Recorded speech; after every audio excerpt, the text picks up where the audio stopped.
She had owned that piano for 11 years. 30 minutes every morning, 45 on weekends, nobody else's bench, nobody else's keys. Then an 18-pound Maine Coon sat down directly on her left hand during a Chopin nocturne and refused to move. That was 3 years ago. She never got the bench back. What she got instead, nobody could have predicted. Claire had been playing piano since she was 7 years old. 30 minutes every morning before work, 45 on weekends, the same Yamaha upright in the corner of her living room that she had owned for 11 years. She had played through moves, through breakups, through the kind of years that don't have a name but leave a mark. The piano was hers. The bench was hers. The space in front of the keys, from the left end to the right, every inch of it was hers. Then Max arrived.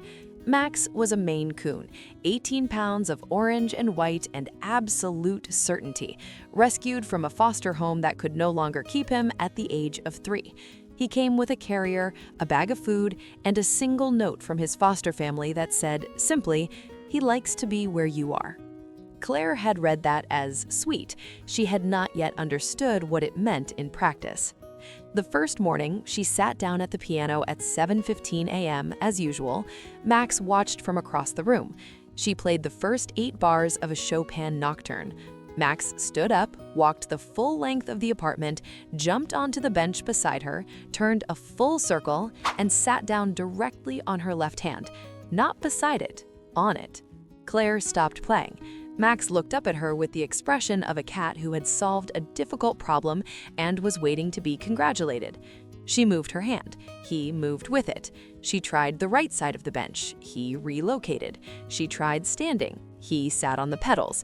She tried leaving the room entirely and coming back when he was distracted. He was never distracted. She tried closing the piano lid. He sat on top of it and stared at her with calm, unbroken patience until she opened it again. By the end of the first week, Claire had accepted that the piano bench now had a permanent co-owner who weighed 18 pounds and had very strong opinions about seating arrangements.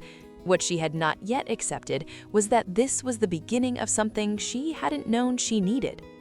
Max had a specific relationship with music that Claire noticed gradually, the way you notice things that happen every single day until they become the thing you would miss most if they stopped. When she played slowly, he settled. His eyes would close halfway, his breathing would slow, and he would press himself more firmly against her arm, like he was trying to get closer to the source of the sound. When she played fast, he would lift his head and watch her hands with an attention so focused it was almost unsettling. When she made a mistake and stopped, he would look at her. Not with impatience, with something closer to patience, like he was waiting for her to decide to try again. She started trying again, faster. There is something that happens when you play an instrument for someone who cannot pretend to be impressed. Max had no interest in her technique, her tempo, or whether she had memorized the piece. He responded only to the music itself, to the vibration of the strings through the body of the piano and into the bench, and into his 18 pounds of fur and warmth pressing against her side. When it was good, he stayed close. When it wasn't, he stayed anyway and waited.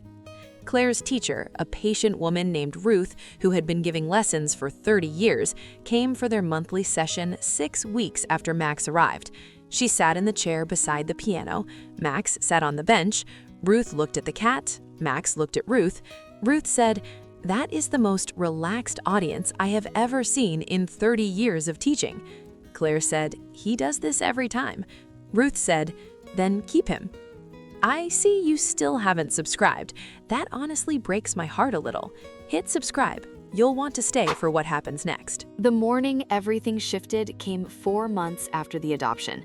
On a Saturday in March, Claire had been learning a piece for 8 weeks, a Sadi gymnacody, slow and quiet and harder than it looked. She had been close for days, almost through it without stopping, but something always slipped in the 3rd section, the same 3 bars every single time. That morning, she sat down at 8:30 a.m. Max was already on the bench, his back pressed pressed against her left arm, his eyes half closed. She started from the beginning. First section, clean. Second section, clean. Third section arrived. She felt the familiar tightening in her hands, the anticipation of the mistake that always came. And then Max shifted. He didn't jump down or move away, he pressed himself more firmly against her arm, his full 18 pounds settling against her like ballast, like something saying, "Stay steady."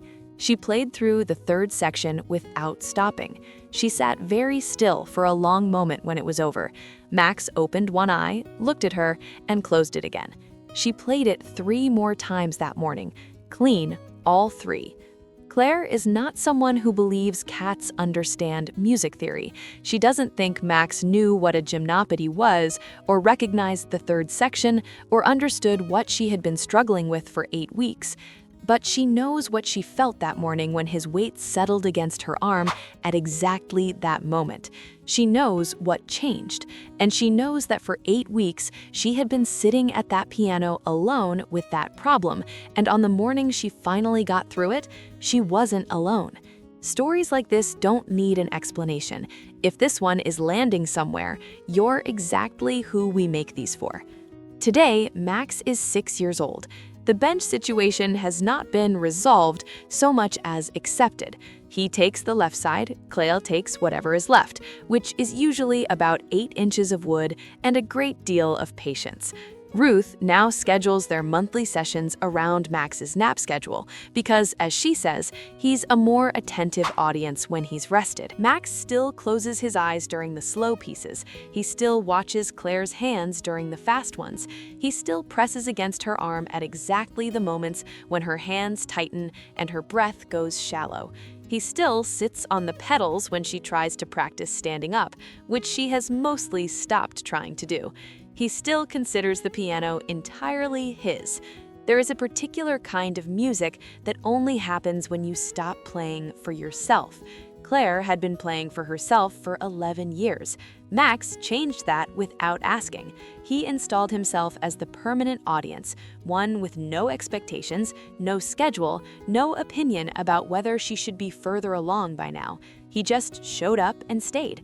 Every single morning without exception. What Claire thought she was losing when Max arrived was her space, her quiet, her 30 minutes every morning that belonged to nobody but her and the music. What she actually lost was the ability to play without someone listening, and she has never once in 3 years wanted it back. The piano was hers for 11 years. Then an 18-pound Maine Coon decided it was his. And somewhere in the middle of that argument, which Claire technically never won, she became a better player, a more patient person, and someone who no longer dreads the third section of anything. Some things you don't choose. Some things choose the bench beside you and simply refuse to leave. Is this love or is this stubbornness? And when it comes to cats, is there really a difference? Tell me in the comments.